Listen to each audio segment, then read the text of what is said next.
Today we're looking at growing lithops and other mesembs from seed. If you're going to grow them from seed yourself, you'll either need to collect the seed or you'll need to buy it, most likely online. If you're going to collect your own seed, the first thing you need to do is to make sure that the flowers are pollinated. And you can do this fairly simply using a small brush. Once the flowers are pollinated, and remember, these flowers will appear in winter to early spring, you need to leave the flowers to die back and let the seed heads form.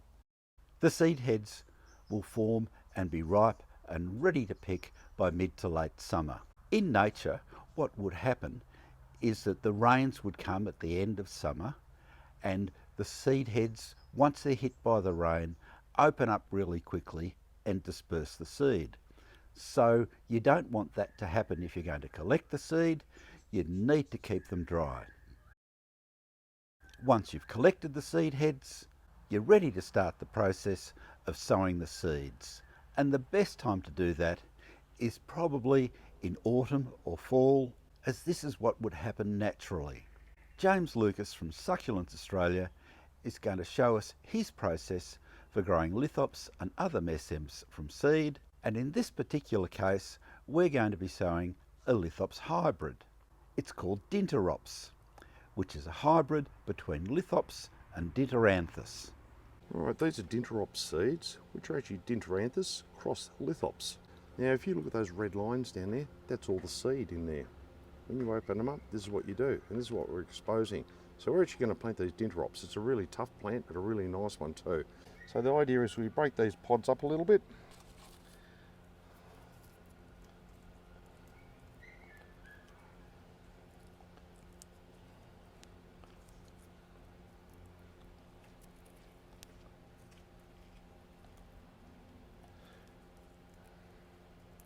This is what I'm going to use on these lithops seeds. Now, you don't have to have unbelievably fine mix. In fact, I like it a bit open so that the drainage is really good. But all these things are good drainage. First of all, here we have pumice, but I sieved out the really big lumps in it.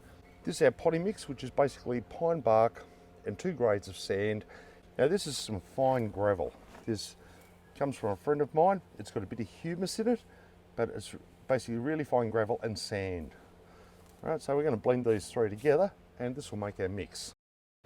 Okay, we're nearly ready now. Now, a lot of people say you actually don't need fertiliser with your seed, but in a way I actually don't think it hurts, because actually everything's in the seed for it to grow. But these might stay in here for 6 or 7 months, so I think it's a good idea to add a little bit of fertiliser, also a little bit of lime.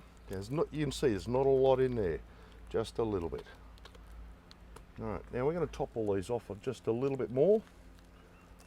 Now I like to water these pots in now because it gets the moisture in there early, and then we put on some sand, and then we don't have to water it really hard to saturate the soil and spread the seeds everywhere and get them washed away. Because don't forget, they do float on water. It's water that actually disperses these seeds in nature. Get them nice and wet.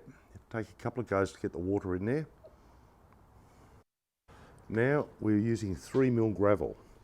Now this seed you only want a really thin layer, because you just want the seed and the really fine sand that we sift it with to fall between the cracks of the 3mm gravel, and this will help hold the humidity for the seed, for the young seeds, because really in the first few weeks they need just a little bit more humidity than normal to actually grow.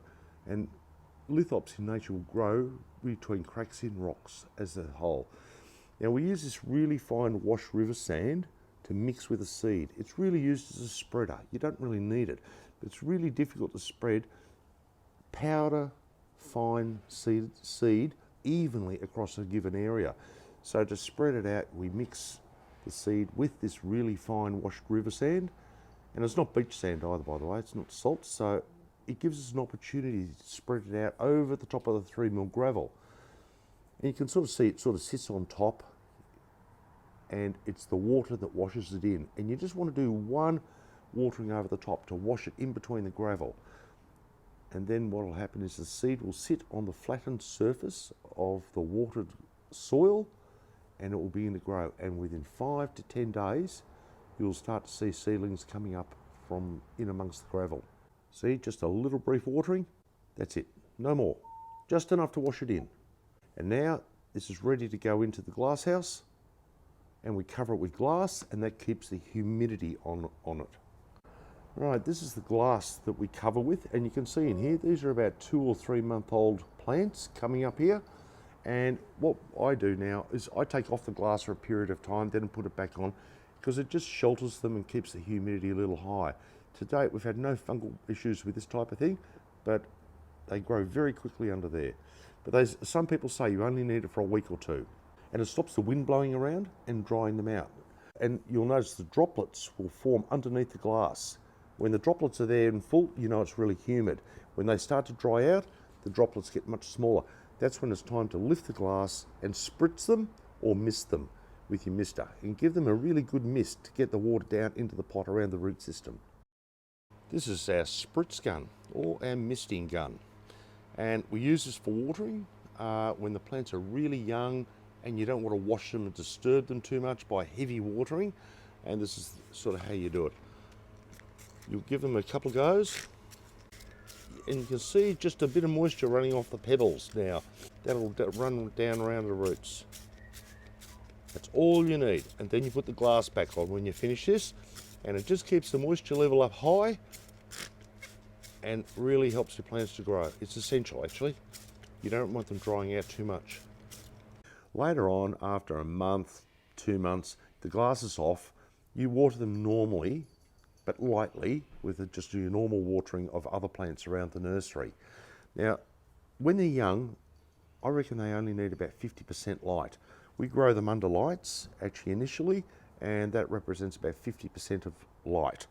And temperature is reasonably important. I believe that lithops can grow most time of the year, but the primary time in nature for these things growing is as winter is starting to come on, the heat of summer has died down.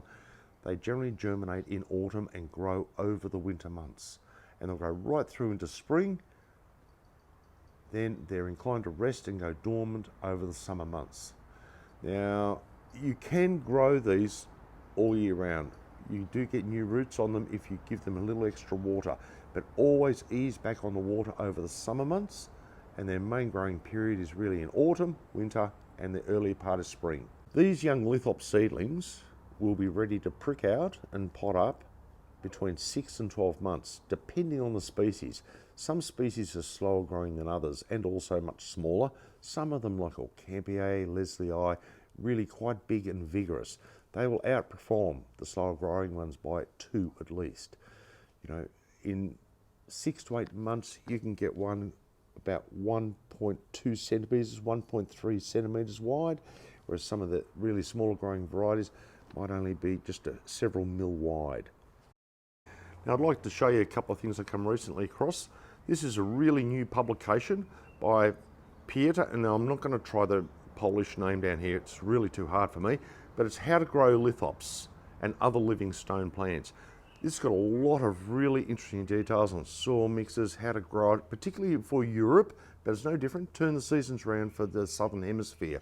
But it really is a good and available book now. So check it out. Now I'm going to show you a couple of other ones. These are collector's books. This is Stephen Hammer.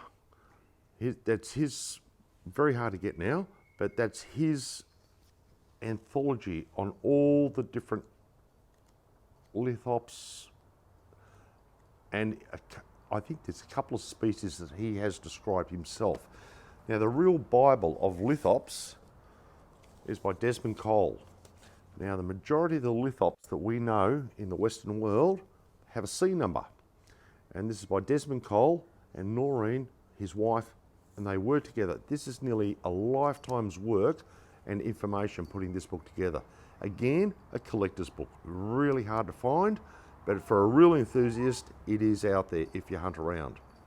And what we'll do is we'll put some references to the books that I use and on the video, so that you have the opportunity to find them or get them. So that's it for growing lithops from seed. We'll be following up this video with a number of short videos on how to water lithops and take care of them through the year. There are some notes in the box below that will tell you the names of the books and provide links to a few other resources. We'd like to thank James for sharing his knowledge with us, and hopefully we'll have him back soon with a few more videos on succulents, how to grow them, and some of the interesting varieties that he has in his own collection. Subscribe to the YouTube channel for regular updates on all aspects of gardening. Visit the website, and as always, good luck with your own gardening.